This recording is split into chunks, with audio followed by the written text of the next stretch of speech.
અક્ષરધામ પાસે પૂર્ણા તળાવ આખો ફૂટનો પાણીનો ભરેલો છે। પછી આ દરજી સમાજની વાડી પાસે શિવમ કોમ્પ્લેક્સની અંદર દુકાનોમાં પાણી વયા ગયા છે। રણુજા ધામની અંદર પાણી ભર્યા છે। સહયોગ હસ્તિનાપુરની અંદર ગોઠણ સુધી પાણી ભર્યા છે। તો આ લોકો કામ કરે છે હું કરોડો રૂપિયા ચોમાસા પહેલા ભળવાઈ જાય છે। કામ કરવા માટે ગટર લાઈન નાખવા માટે ગટર વરસાદી પાણીની લાઈન નાખવા માટે બધું કામ કરવા માટે પૈસા ભળવાય છે। તો કરતા કા નથી? કેમ હાથ ભાગી જાય છે? લોકો વેરા તો ભરે છે તો કામ તો કરવું જોઈએ કે નહીં?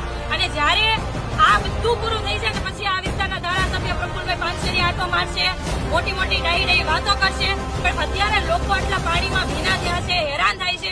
અત્યારે કોઈના ઘરે ચૂલો નથી આવ્યો, કેમ કે પ્લેટફોર્મ સુધી પાણી ભર્યા છે, છતાંય કોઈ ભાજપનું ફાયદું નથી। આ બાબતે જયારે સામાન્ય સભાની અંદર રજૂઆત કરીએ ને ત્યારે આના ભાજપી એમ કહે છે કે ખોટી રજૂઆતો છે ને કે પાણી નથી ભરાતા એટલે અમે બેઠા છીએ। આવો આ આખો વિસ્તારને સ્વિમિંગ પુલ બનાવી દીધો છે, આવું નહીં એવા એટલે ખબર પડી। અને અત્યારે એટલા માટે બેઠા છે જ્યાં સુધી અધિકારી જવાબ નહીં આપે ને ત્યાં સુધી એ બેસાડે છે કે નિરાકરણ